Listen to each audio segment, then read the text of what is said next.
So, ladies and gentlemen, good morning once again. This is Ammar Younas, and today we are going to discuss how to select a topic for your first research paper. Mainly, this is a lecture for the students because I have been encountered by many students and some of the young faculty members who want to write research paper, but they don't have ideas. And most of them, they are mainly focused about what they should write because apparently it seems in social sciences and legal sciences in general, it seems that everything has been explored. So whatever it was possible to discuss, it has already been discussed. And some of you might agree with me that most of the theories which we are using today in jurisprudence have emerged in pre-Socratic period, and Socrates and Aristotle, and these were the people who have given some of the theoretical frameworks, and we are still using these frameworks. So it is definitely a complicated theme to discuss, that I want to write a research paper, but what is the topic, on which topic I should write a research paper? So the first thing is, and the difficult thing is, that starting is the most difficult thing.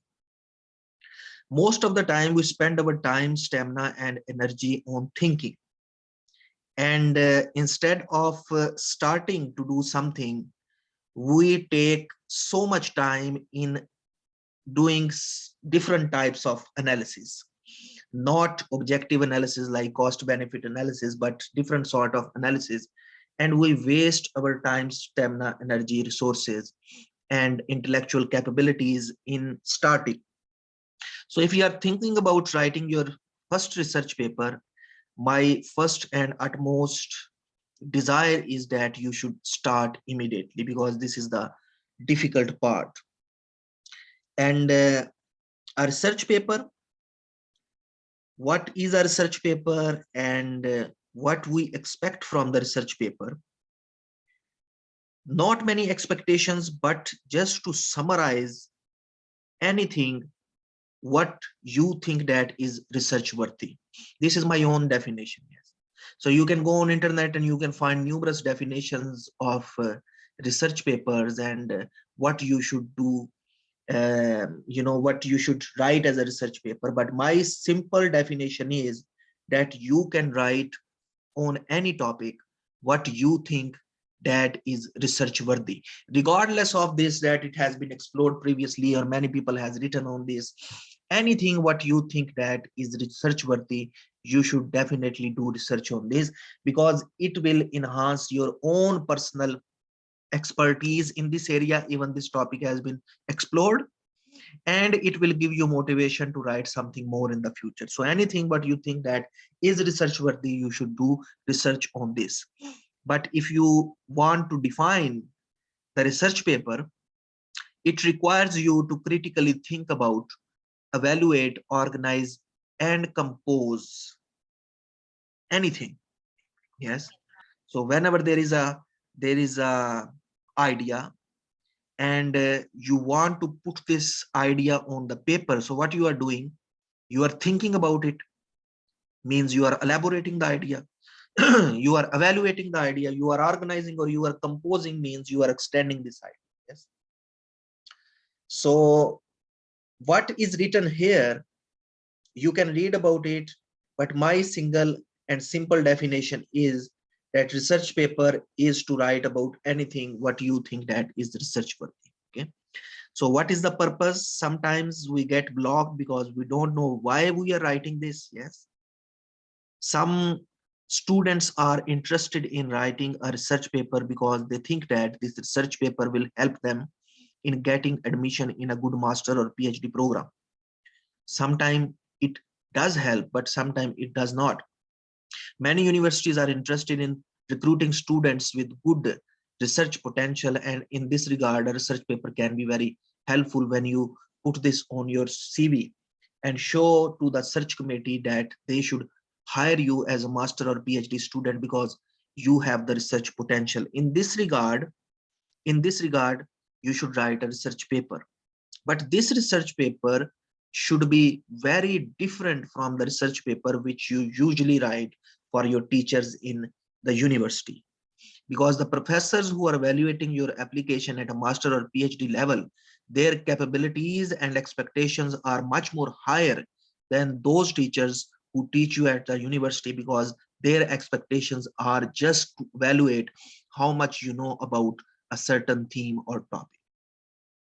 So the point which I'm trying to make it here, that if you are writing a research paper as a bachelor student or a master student, so that you can get admission in a master or PhD program, then you should write a really good research paper which should be distinctively, you know, different from the papers which you have previously written from your for your classes, because the paper which you are presenting with your resume or CV is going to be evaluated by professors who are more focused on recruiting students who have good research capabilities. So the paper which you are writing will show that how much you know about research methodology.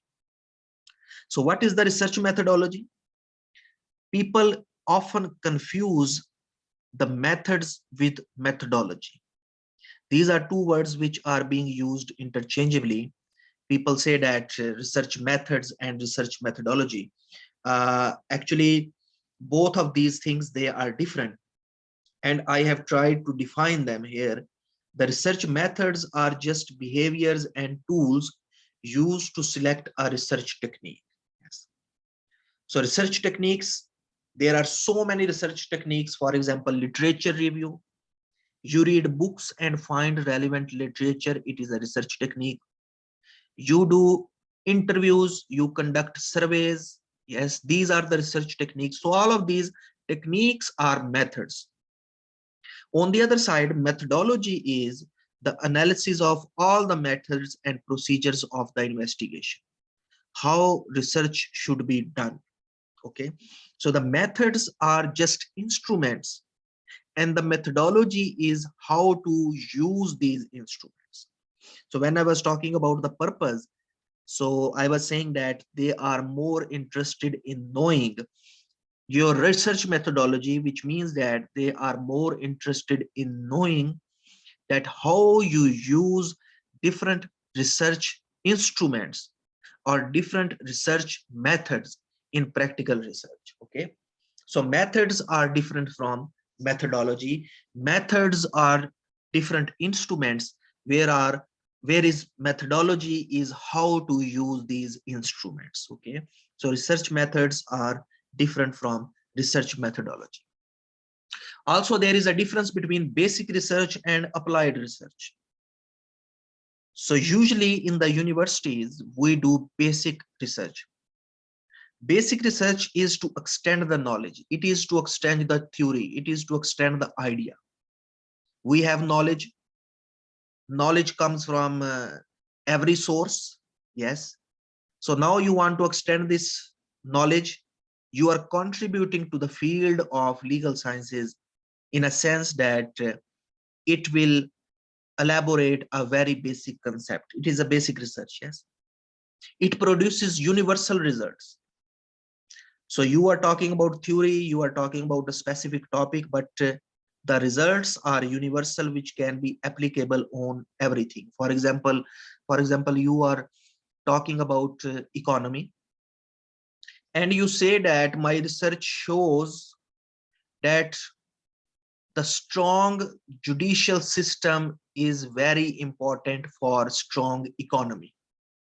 Okay, so you say that your research shows that strong judicial system is very important for strong economy. It's mean that you have produced a universal result, which means that in any country, if they have strong judiciary, we can expect, according to your research, that this country has strong economy. So your basic research proposes universal outcomes, and it is beneficial for the whole society. For example, if your research shows us that strong judicial system is good for the whole economy, it's mean that it is beneficial for the society. And objectives of the topic is important and can be set by the researcher. And there is a difference between research and just collecting data.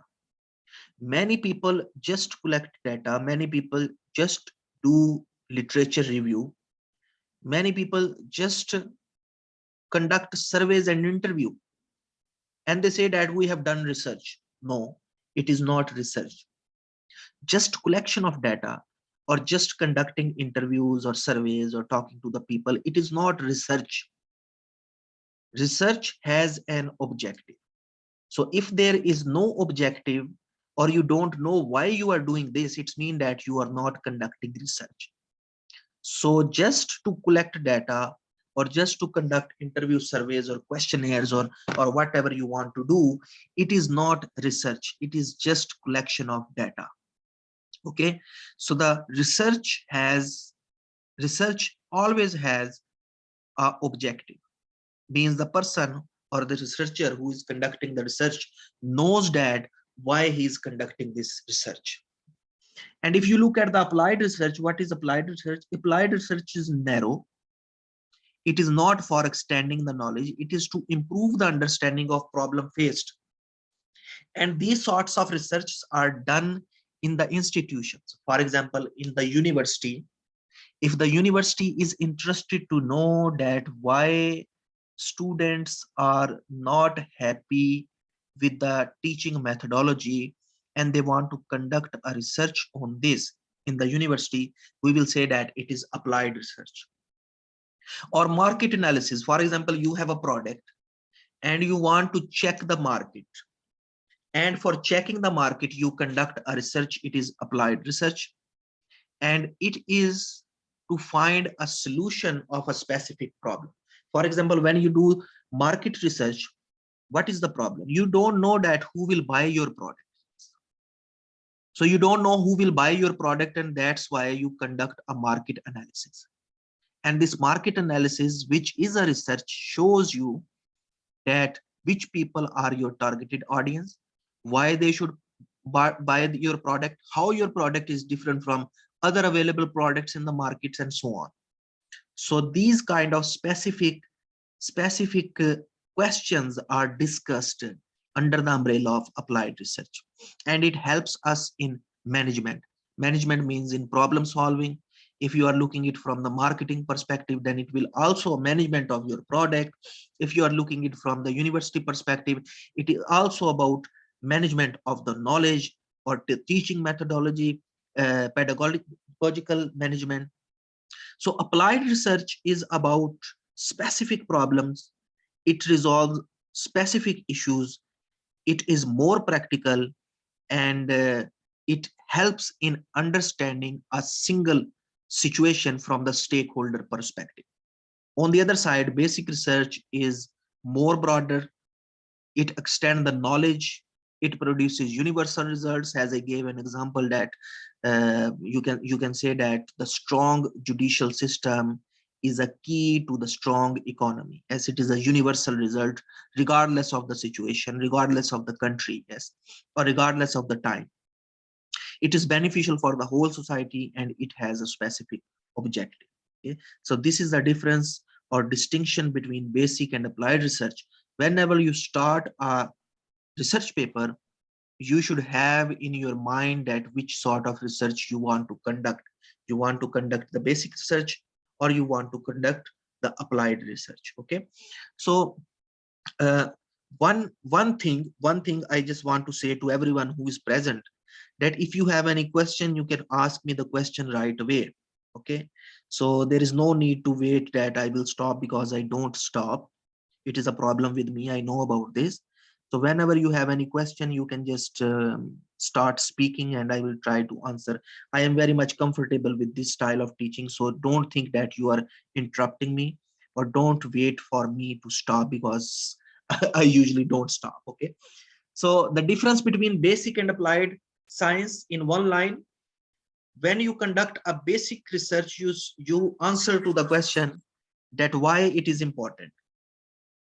And the applied sciences is that you answer to the question, how can I use this? And I have elaborated it in detail, that the basic sciences, or the basic research we conduct in our universities, and applied sciences or applied research is conducted usually in the institutions, and it is more targeted and answer to the specific questions which pop up in the minds of specific stakeholders. Okay, so social sciences research, all of us are social scientists because we are here to discuss about the society. Yes, we have more you know, extensive and extended you know, approach toward the society with regard to the regulation of the society and the different elements of the society. So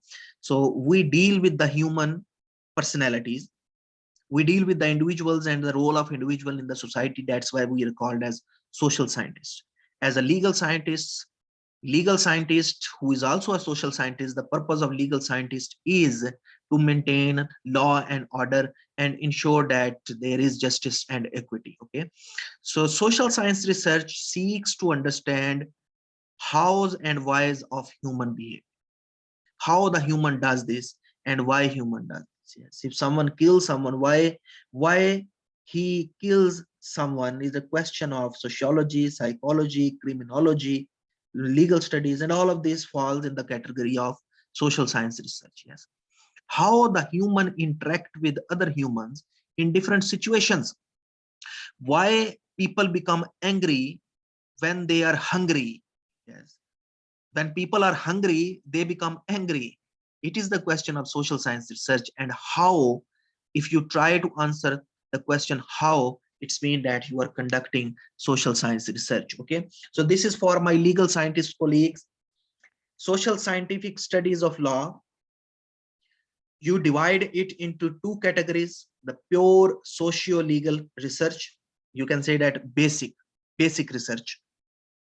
Pure socio-legal research, it concerns of social theory, which means that you are extending the theory, and theories have already been proposed. You are just trying to apply this theory, or you are trying to give your own opinion about this theory. Okay, so socio legal research, basic research, it concerned with sociology of law. Sociology of law means interaction of individuals in the society, and law and society, that how the law regulate the society. And legal anthropology, or legal psychology. Yes, or some people even consider that neuro law or legal biology or legal physics, or these sort of emerging areas of you know, legal sciences, where legal sciences is interacting with applied sciences. They also think that we are conducting, at present we are conducting social legal research by using the applied sciences instruments. Anyways, so if you look at the applied social legal research, which is on the right side, it is about policy, about law making, about developing procedural laws, about seeing, getting getting an overview and check and balance of different sort of institutions. And you can also include the pure policies, for example, eradication of poverty, environmental policy, HR policy. Yes, all of these policies, they fall in this category because they are applied. Why we make policy? We make policy to resolve a specific problem, yes, which makes it applied social legal research. Okay, so whenever we start writing a paper, we think about basic research or applied research. Okay, so if you are thinking about basic research, you will look into the topics which are more broader, like sociology of law or psychology of law, yes, economics of law, politics of law, and these sort of things. Yes, and if you are more interested in specific questions, for example, Uzbekistan should have free trade zones or not, yes, taxation of digital economy, how we will regulate artificial intelligence in Uzbekistan. So all of these things they are more applied legal research. Okay, So this is the first distinction which you should do when you start writing your paper. And when you have this, then you can look into different approaches to conduct research. So this is just an overview. This is just an overview, and we can dissect it later, and I will try to elaborate each of these points if we will have time. So when you have thought about the idea that you want to conduct basic research or applied research, then you will look into these stages. The first stage is formulate and clarify your research topic. And today we will discuss only this in detail, and others if we will have time. Literature review. Literature, what is literature review? Literature review is what other people have done in this area. This is literature review. Then you design your research methodology. And research methodology, I told you already, research methodology means you select the instruments which you are going to use for your research.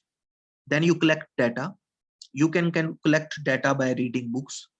You can collect data by doing interviews, surveys. There are so many methods available. Yes, so you can choose any single method or different methods in combination and collect data. Then you will analyze this data, and then you will write. And finally, projecting means publishing.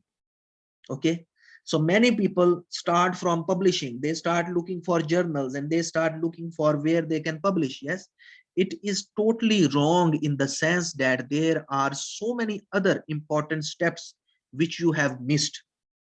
How you can publish something without doing what is mentioned here?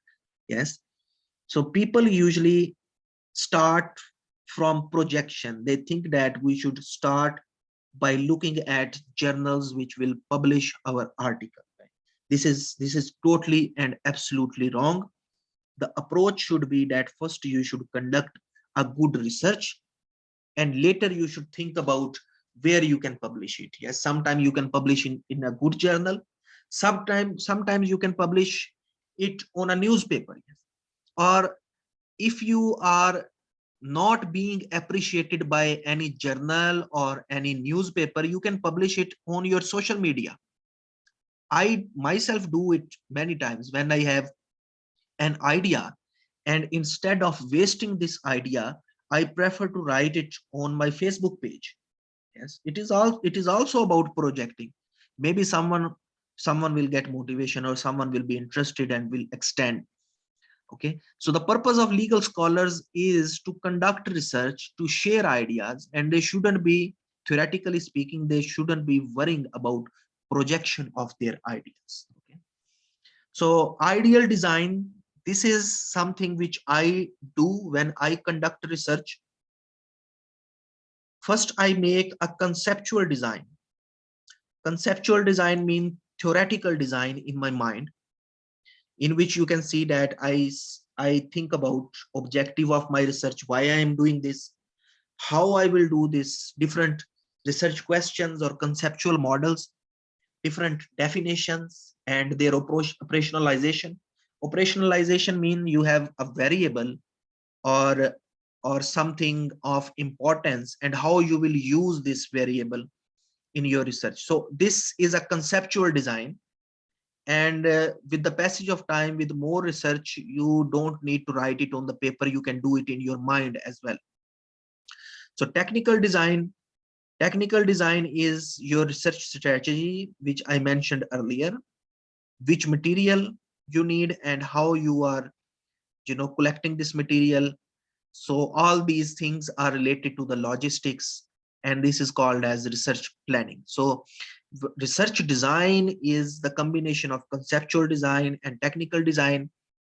You can write it on the paper, or you can just do it in your mind. Yes, so this is an ideal research design when you think the conceptual design and technical design, what concepts you need and what instruments you need. Okay? So later on, choosing a topic for the students, this is for the students, that how do you usually choose a topic? The first thing is that you should read by writing in Google. You can just simply type something in Google and you can start reading. You can talk with the friend or classmate. Yes, there is a concept of peer learning, means learning from those people who sit with you in the classroom or a workplace. So discuss with them and write down your initial thoughts about the topic. Okay. So the first and the foremost thing is that start reading, discuss your ideas with your peers, the people who sit next to you, and then write, 1, 2, 3, 4, 5 sentences to just to have you just to have a checklist, a kind of checklist. Yes. So later when you will come back to this topic, you will have in your mind that, okay, this is something which I have to do. Okay. So that's why writing is very important. So later on, what you can do, then you can think about research idea.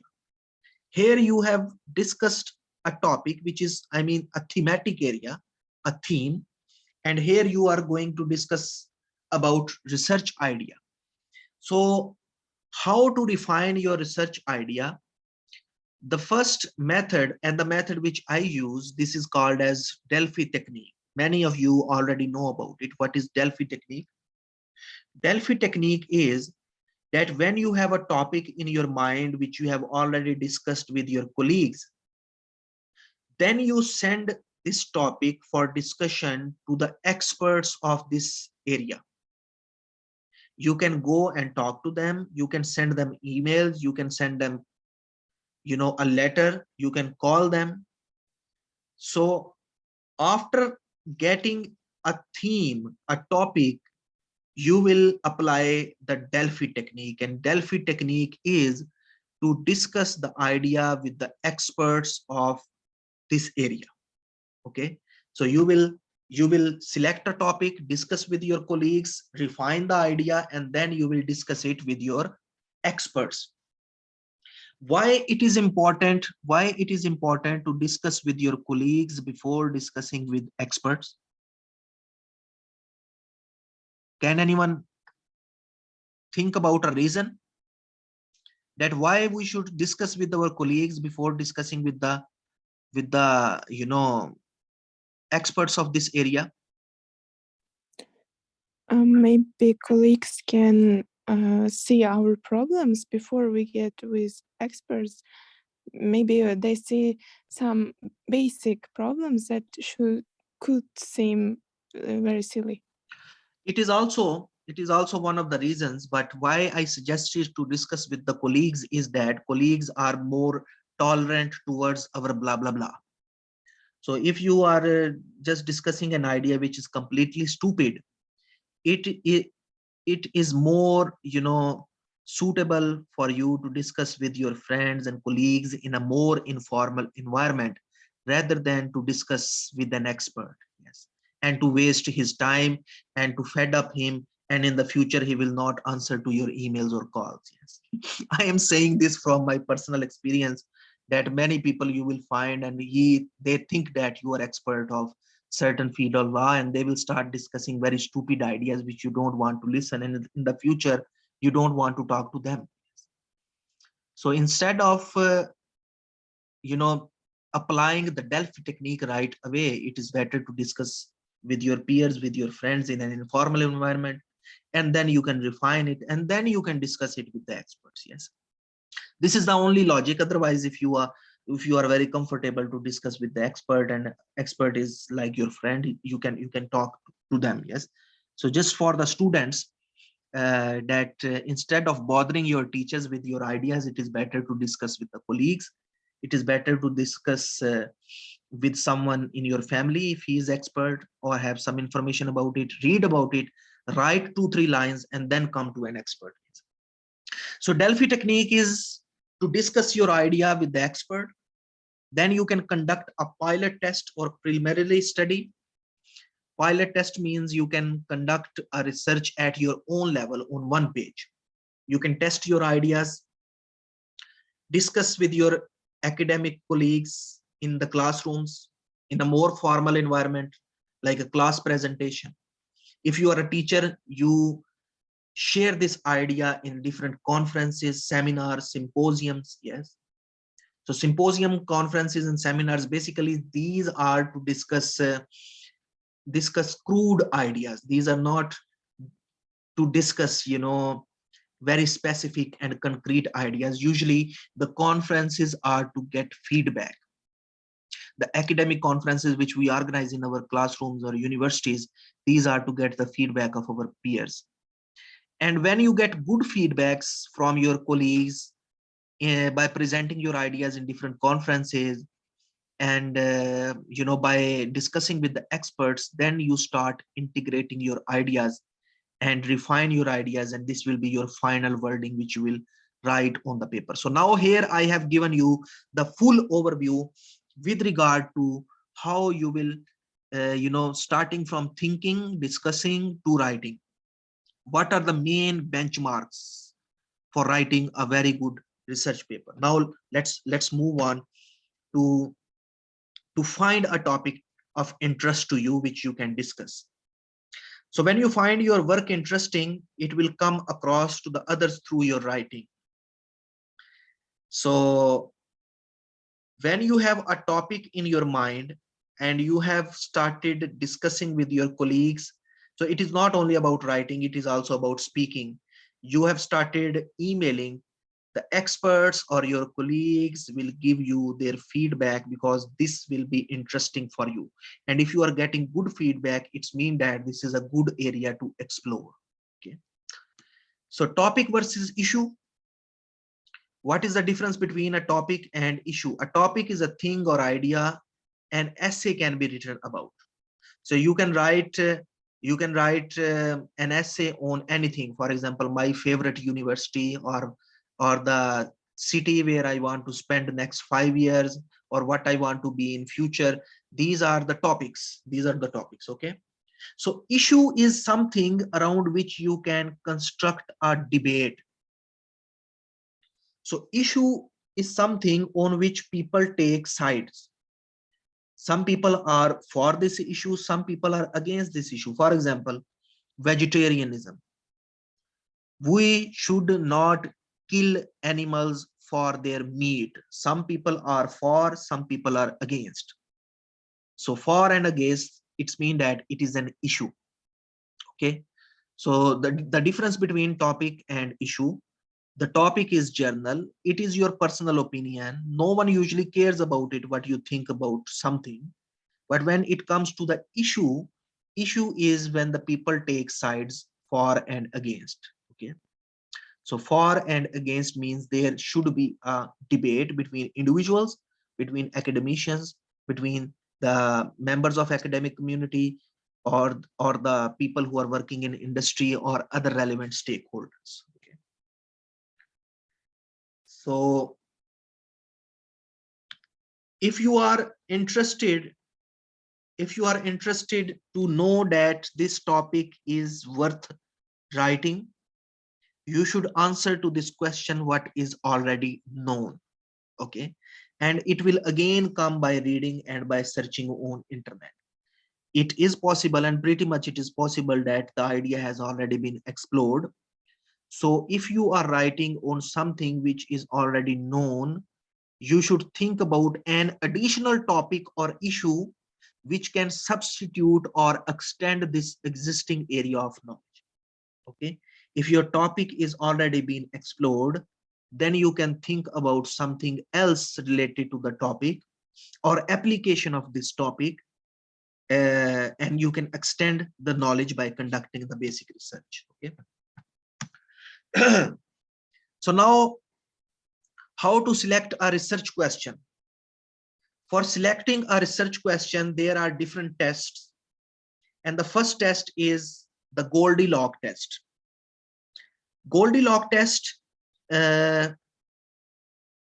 is very helpful if you are sincere with yourself. Okay. So before telling you what is the test, I am telling you the condition in which this test can be helpful.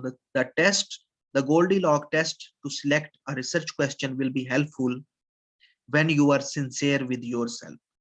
So what is a Goldilocks test? The Goldilocks test is that You have a research question. You have a research question. So you should see if research question is too easy. How you will know that this research question is too easy? So you will answer to these questions. Have you read it a lot before? Means everyone is talking about digitalization, digitalization, digitalization, e-government, e-commerce. Have you read it a lot? It's mean that it is too easy. Do you understand the topic very well? Means when someone is talking about a topic, you understand it without any difficulty. Do you know almost every word? When you read a paper, you read it like a story, means that you understand it, you understand it, and without using any additional help or going to Wikipedia or googling something, you can understand everything. It's mean that it is very easy topic for you. And uh, and if you answer to these questions, and you think that the question is the answer to each of these questions is yes, it's mean that your topic is too easy. Okay, because you already know everything about it. And if we look at the area too hard, if the research question is too hard, then you need to answer to these questions. Are there more than 5 words you don't know when you read a paper? When you read a paper on one page, if there are more than 5 words which you don't know, it can be linguistically difficult, it can be conceptually difficult. If you think that they are difficult for you, it's mean that topic is too hard. Are you confused what is happening most of the time while reading? So when you read, you don't understand what's going on. Yes, the topic is not understandable, and when you start reading again, it is not understandable.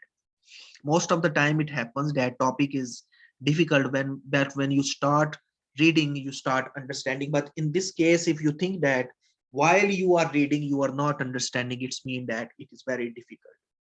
Okay, so are you finding you are not enjoying? It is also very important. Why you should put your nose in something which you are not enjoying? Okay? So if you are reading something and there are difficult words and you are not understanding what's going on and you are not enjoying at all, it's mean that there is no need to select this area as your research question. So what is the best fit or just right or perfect research question? This topic is new to you. Do you understand most of the ideas? You understand most of the type ideas, but still the theme is new. Are there just a couple of words on per page you don't understand? If there are words on one page, it's okay. When you read, some points are clear, some are not, it is also fine. And do you think when you read, you want to think more? Yes, it is thought provoking. If you answer to these questions, then it's mean that your research question is best fit and just right for the research. Okay. The other method to select a research question is the Russian doll method. Russian doll method, we all know the Russian doll. Yes, you open one doll and then there is a small doll and then there is another small doll until you find the final doll. Okay. So the other method is to dissect the topic into different subtopics, and then different subtopics into different categories, and different categories into different dimensions, and different dimensions into different indicators. This is the Russian doll method. So you select a broader topic, divide into two subtopics, for example, e-commerce and law. You start looking e-commerce separately and law separately. Then you find different categories where these law and e-commerce is interacting. Then you find different dimensions, means different areas where e-commerce law is working. And then you find different indicators to highlight that law is working or not. Okay, if you are writing a paper on e-commerce law. So the Russian doll method is that you select a topic, dissect it into subcategories, and then dissect it into different dimensions, different applications, and different indicators, and you find a perfect research question. Okay, So those of you who are thinking about writing your research paper, you can use this sketch. So line 1, you can draft a research question, and then you can do the Goldilocks test, which I already told you that you can find a perfect topic, which is a balanced topic, not too hard, not too easy. And then you can write the results of Russian doll principle, and then you can do it second time, third time, fourth time, 5 6 times. You can repeat it in different scenarios until you find a satisfactory research question. Okay, so this is how you will find your research question. What are the characteristics of a good research question? A good research question drives curiosity about an issue or a mystery. So when you formulate a research question, it is a mystery which you want to explore, or which you think that other would also like to explore. Help you to find the direction for inquiry. Means research question will tell you how to conduct the research, focus the shape of the research, and simulate investigation and analysis. So the research question is a keystone because it gives direction to your research methodology. Means based on the research question, you will select your instruments which will help you to complete your research. This is my method. Whenever I have a difficulty, in selecting a topic, I use this method. This is my own creation, and I am sharing it with you, and I think that it will be very helpful for you. So whenever I have a problem in finding a draft topic, or you can say that the research question, I look into 4 dimensions. So the first dimension is timeline. The second dimension is theoretical debate, personalities, and substances. Okay, so let's look into the timeline. There are different sorts of different timelines. For example, I have written the legal philosophy timeline. So we know that there is ancient law, there is pre-Socratic, Socratic, Roman law, medieval, Renaissance. Yes, these are different periods in history, and law was developing in this different historical periods. Okay, so you can select one period, and then you can look into the theoretical debates in that period. It will be a topic. Or you can look at one period, then theoretical debate, and which personalities were doing this debate. It will be another topic. Or you can select a timeline, topic from the timeline, a historic period. You can look into the theoretical debates. You can look into the different personalities who were debating this, and substance means on which things they were discussing. Okay, for example, they were discussing on the punishment for a crime. Which personality was discussing this? What sort of the theoretical background was this? And in which period they were discussing? So it will become a draft topic. So now you can imagine there are thousands of possibilities to get thousands of draft topics by using this timeline.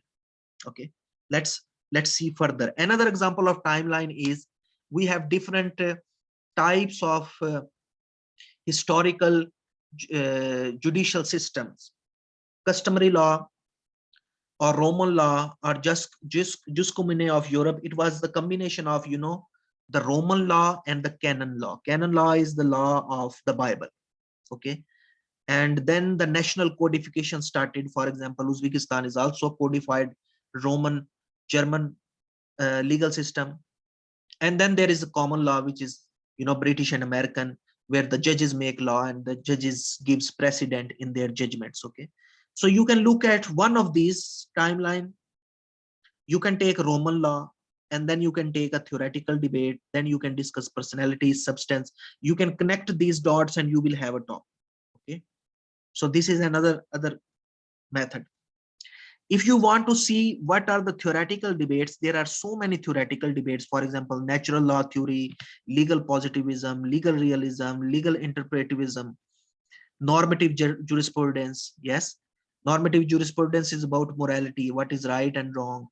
Utilitarianism means you should focus more about the end. You should not focus on the method. Okay, if end justifies the means, this is something we say, that if end is good, everything is good. If result is good, no one cares that how you achieve this result. This is the utilitarian approach. Deontology means no, you should care about the process as well. Result is always not good. We don't need result.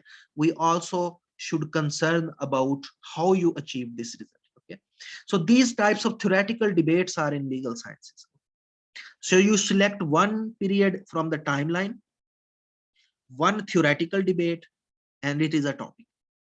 Okay, you can see here, for example, you can see the debate of common law about utilitarianism.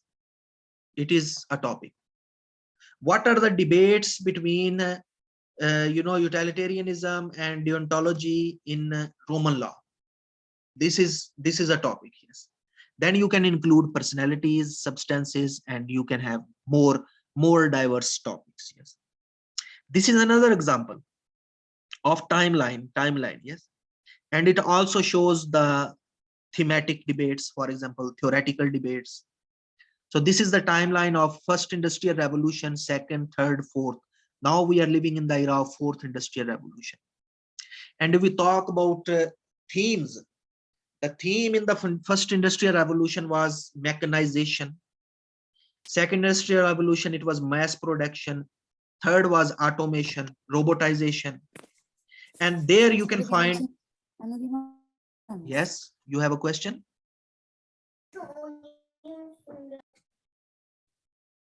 No question? No question, no question. Okay. So this timeline, you can see, this shows the historic timeline. It also shows themes. It also shows substances. For example, automation, which is third industrial revolution, it is about global production networks and input costs. Okay, so if you have to make a topic, you can say that the price of certain products have decreased due to the robotization. And then you can compare the third industrial revolution with fourth industrial revolution. Okay?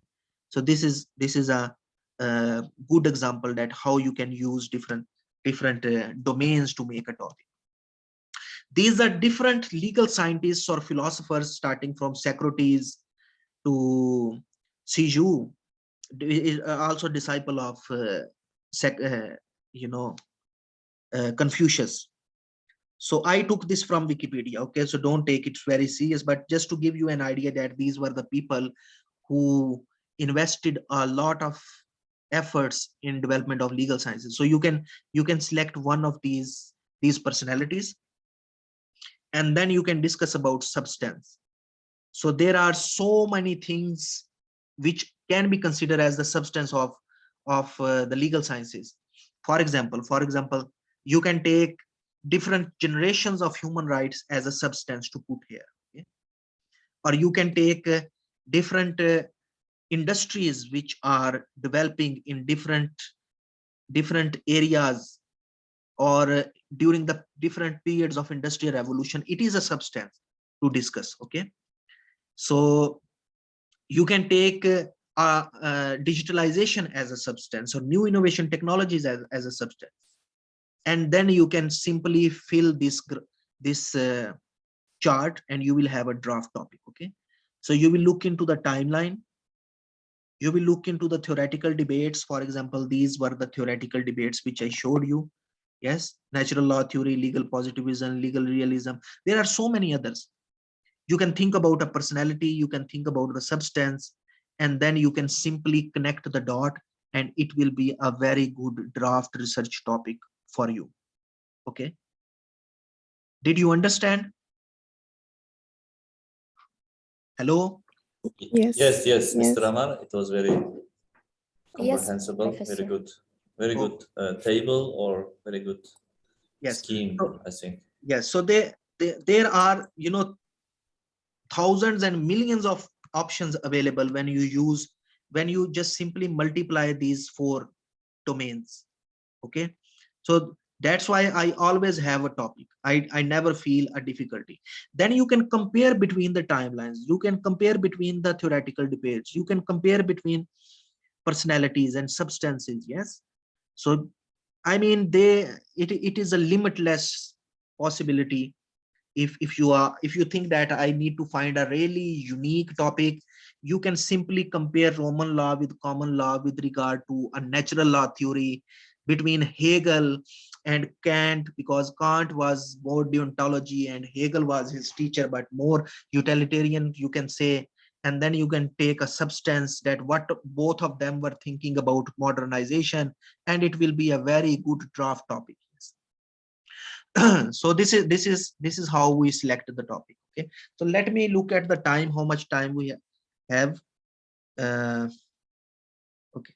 so if you have questions, if you want to discuss, we can discuss, or if you want me to continue, we can continue one more topic. So how you want to proceed, because we have 30 minutes. Yeah, Can we Mr. Ammar? continue? Yes, yes, please. Maksuda, you can talk, Maksuda. Mr. Ammar, can we continue? Yes. Okay, if because the main topic was how to select a topic, and I have given this scheme which I use for myself, and if it is clear, then we can continue. Okay, so I just completed only 30 slides and half of them are left, so that's why I'm looking into which I should think. Can you Yeah, see this?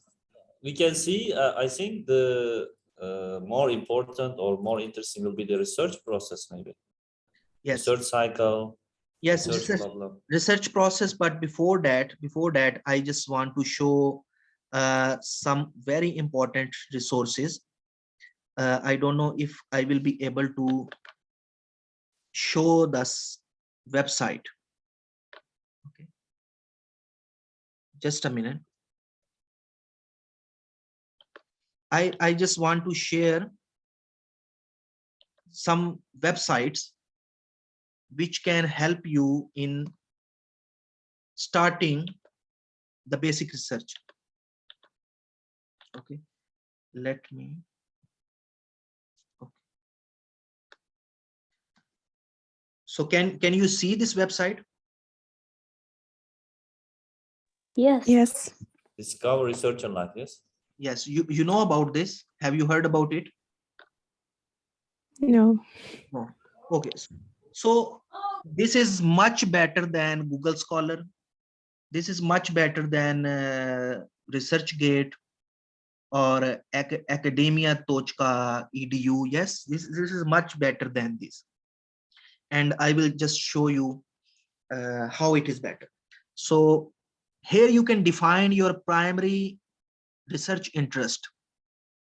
So what is my primary research interest, or what is your primary research interest? Hamdana ke? Corporate liability, maybe.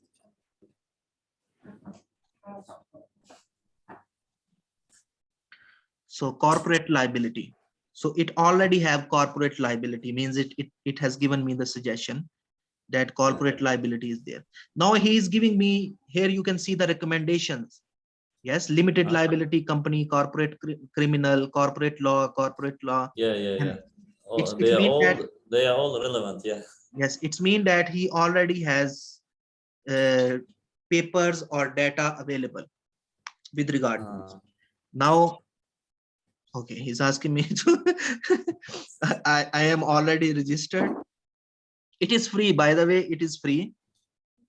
I just didn't logged in, so it will just show in a minute, hopefully. It is free for everyone. For yeah? everyone. That's why It's not country restricted or nothing. So new topics. My area is philosophy of technology and AI ethics. Now he is asking me that you want to change Okay, let's Yeah, change. you can add this. You can add this. Okay. So I think you have problem with internet. I think. mm, Yeah. okay, so now I have added this. Now it will change the whole research Yeah. for me.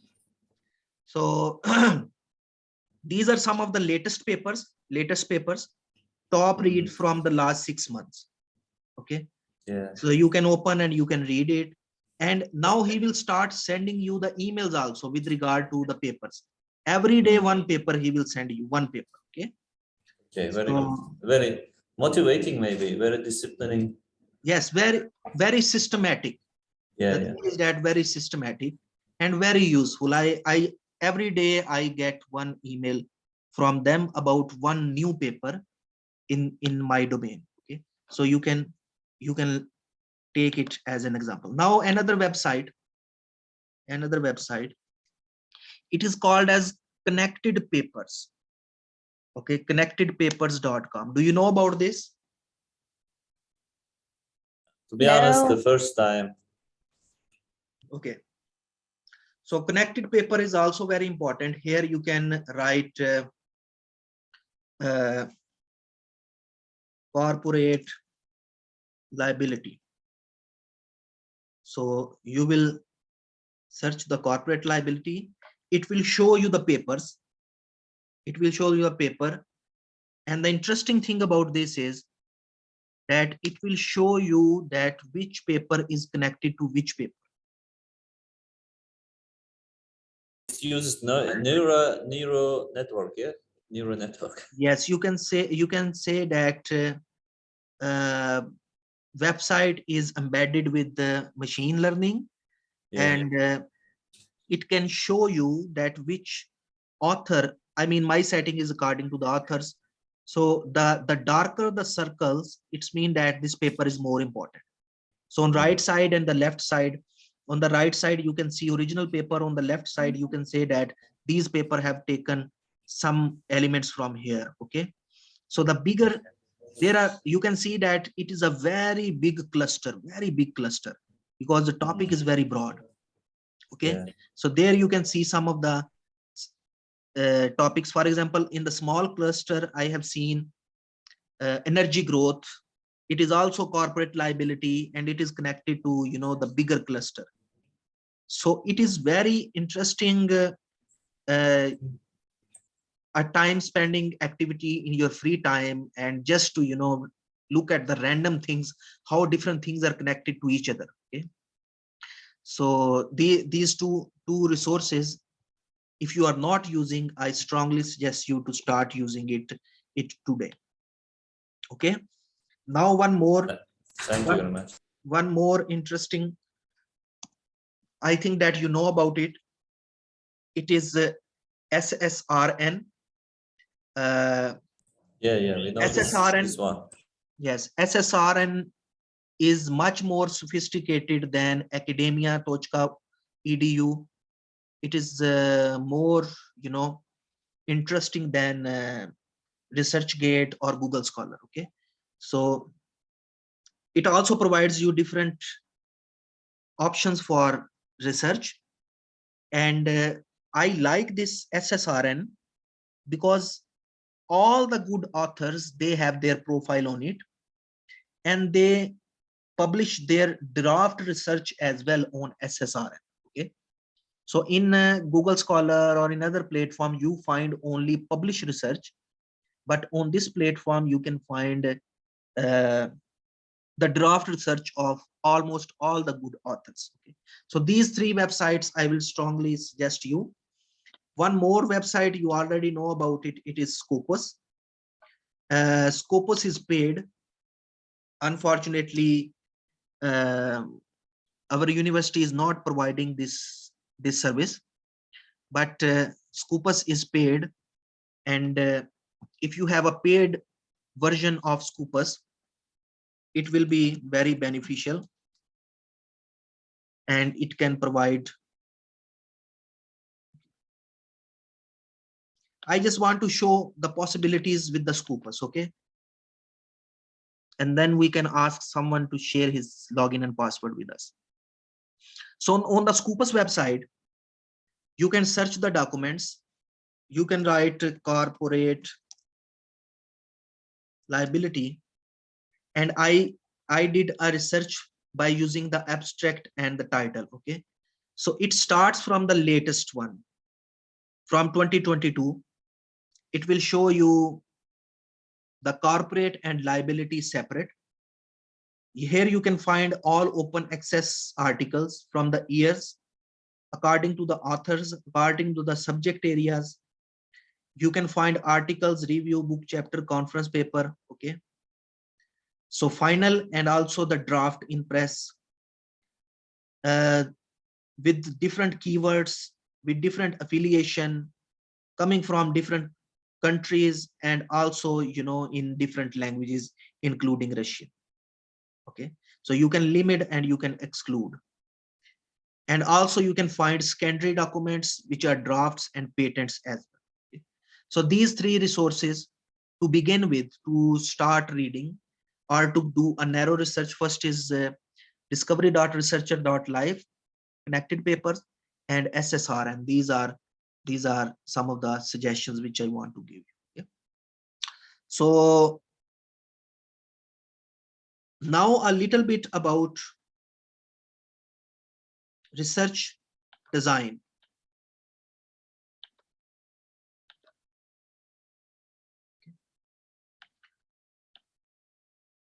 Before research design, let's quickly look at different types of researches: explorative, descriptive, explanatory, evaluative, and estimated. Recently we did a boot camp and we did very good exercises with regard to this, that usually we don't know which type of research is this. Okay, so exploratory analysis or research answers to the question what, and explanatory is why something is happening. It is to test a theory or hypothesis.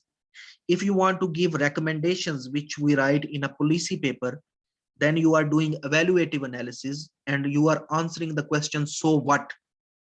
Okay, so it is related to the policy. And forecasting means what will happen in future. By analyzing the existing data, you forecast something about future. It is estimative analysis. Okay, so these are different types of researches. Then you might have heard about quantitative and qualitative. Most of the time people think that where there is data, it is quantitative, and where there is theory, it is qualitative. But in quantitative and qualitative, my distinction is related to the basic and applied sciences. I think that the qualitative is more about basic research and quantitative is more about applied research. Okay, so in basic research also you can use qualitative methods. Similarly, in applied research, you can discuss the theory. So my distinction is not about where we have data, it is quantitative, and where you have theory, it is qualitative. No, my distinction is about basic and applied research. Research process. You know, research process is a whole course. We can discuss this for centuries, because research process is improving and so many methodologies are developing. But for applied legal research,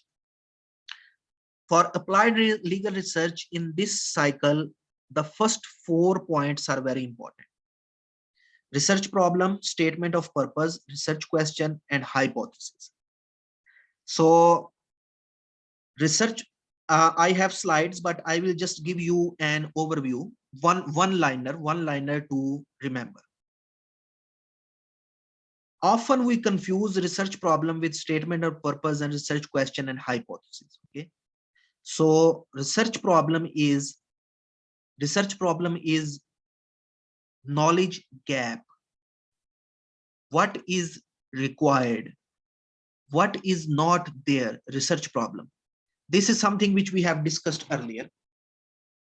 Statement of purpose. So the statement of purpose is different from research question and research problem. Statement of purpose means the why it is something of importance and how.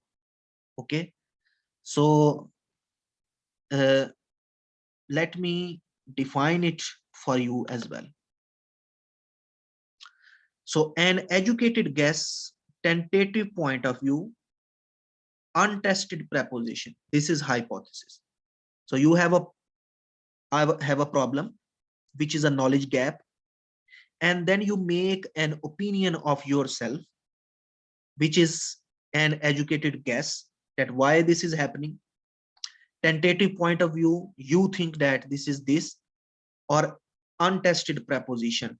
This is hypothesis. For example, the problem is why people are not paying taxes. Yes. So the hypothesis is that they are saving money. Okay. So the statement of purpose will be to prove that they are saving money, and the research questions will help us to explore this statement of purpose. Okay. So these 4 steps, often we mix them and they are confusing, but the distinction is clear. Once again, let's repeat that problem is the knowledge gap. Statement of purpose is an estimation. Research questions help to prove the statement of purpose or to disprove, and hypothesis is our guess or an uneducated or educated refined view about the research problem. Okay, so if you didn't understand, once again, we can go back to the hypothesis. Okay, because hypothesis is the key area.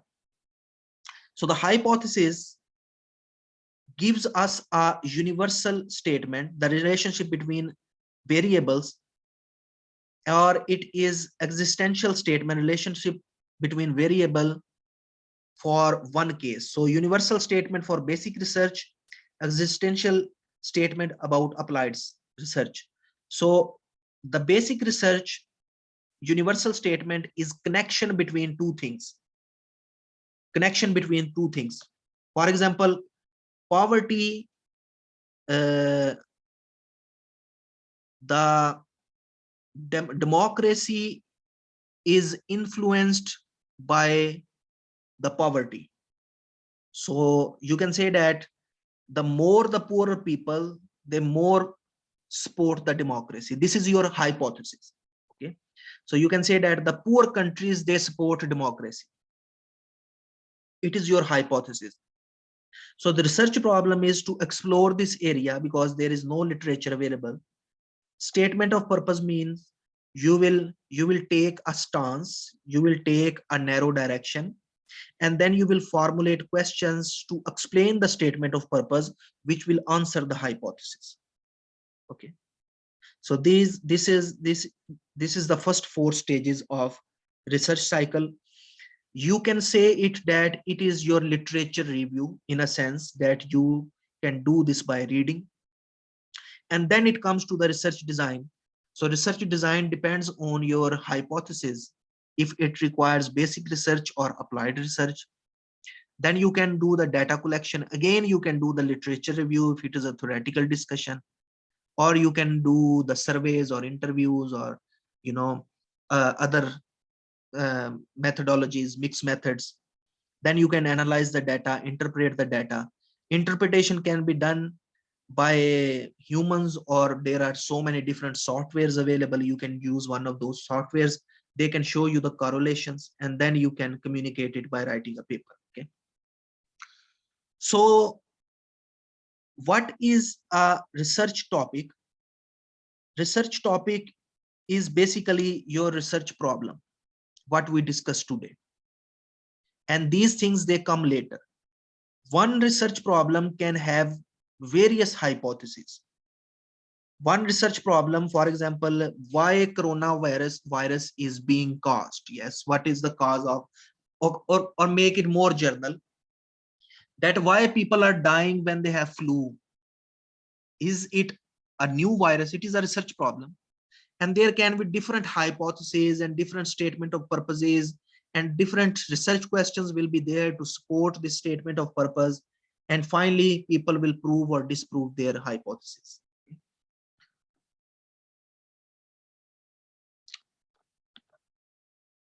This shows even dissected view how the knowledge expands. So one article give rise to another area. One article is the beginning of your second article, or first article is the beginning of your PhD or doctoral dissertation. So the research design means you collect the data, then you test the data, which means you are testing the hypothesis, analyzing. When you analyze, you can think from the theory perspective that this analysis is supporting the theory or not. Yes. If it is not supporting, then you become intellectually curious that why it is not supporting, what is wrong with the theory. Then you make more phenomenal studies, more cases, more applications. Then you find more research problems, and this circle goes on. Okay. So then this is how you expand your area. You start from a narrow question, and then you have so many other questions, and you repeat the process again and again. Okay. So let's start writing your first research paper. I think we wanted to give something to the students. I knew that it will become very advanced, but for the students, I want to summarize once again that if there are some students and then they want to write a paper, how they should write if they don't want to remember what we have discussed earlier. So how you will write? First of all, you will do free writing, which means that you think about a topic and write 1-2 paragraphs, whatever comes in your mind. Do the free writing. And after doing the free writing, try to do clustering or mapping. Means try to find smaller or subcategories of this topic and write them separately. And when you will write them separately, after that you can do cubbing. Cubbing means you can describe, compare, associate, analyze, apply, argue for and against to these different topics to refine it more. And then you will write it on a paper. So here is an example, in an example which I prepared for you. So you have thought about attendance in the classroom. The possible research question will be, should attendance be required for a passing grade? Do you need to come to the classroom for getting a passing grade? So the answers are no, yes, it depends on something. And possible reasons are students are too busy to always go to classes. Students cannot participate if they are absent. So all of these things, if you write on a paper, it will be your first research paper. Okay. So you start from possible question, you answer to the possible answers, and you do the possible reasoning. And this is also we write in a mature paper. You give a background, then you look at the methodology, you try to answer different questions, you do the analysis of these questions, and then you give your recommendations. Okay.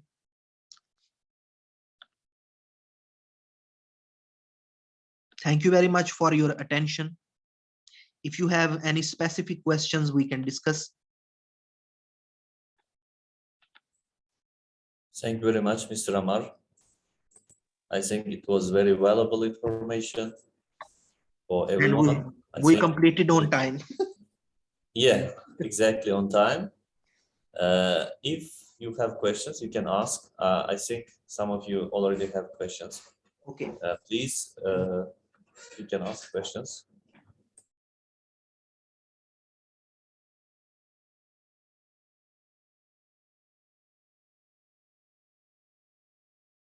No questions? I have one question. Mm-hmm. Can beginners should beginners begin their first research paper with the law? Because I'm first grade and I'm not very good at law. So that's why, which field do you think you recommend to begin? So I will share these recordings. You can take the recording as well. I showed a scheme how I began with the topic. Okay, so you can think about different historical periods. You can think about different debates, theoretical debates in the law or whichever interest you. You can think about different personalities. So when there is a topic, there are people who are writing in favor or who are writing against this. Okay, or you can write about the substance, which is usually impact of personalities on something. For example, what Putin thinks about peace in Central Asia, or what America thinks about peace in Central Asia, or what China thinks about peace in Central Asia. Okay, this is kind of impact of personalities on a region. And you can also think also think within the legal domain. So those subjects which you are studying, you can cross and compare them. For example, which subject you are studying in your first year. If you are studying business law, and in business law there are so many topics, you can cross and compare them. You can, for the beginners, you can do a literature review. It is also a research paper. So you can read different papers on one topic, and then you can write it in a new paper. And there you can mention that this author is saying this author is saying this author is saying this. And finally, you can say that my view is that this author is writing right or wrong. Okay, this is called as a review. Okay. So in the beginning, you can take one topic, any topic which interests to you. You can look what other people are writing on this, and you can write a paper on this topic, that what people are writing on this topic. This is a review paper, and at the end you can give your own recommendations. Okay, thank you. And I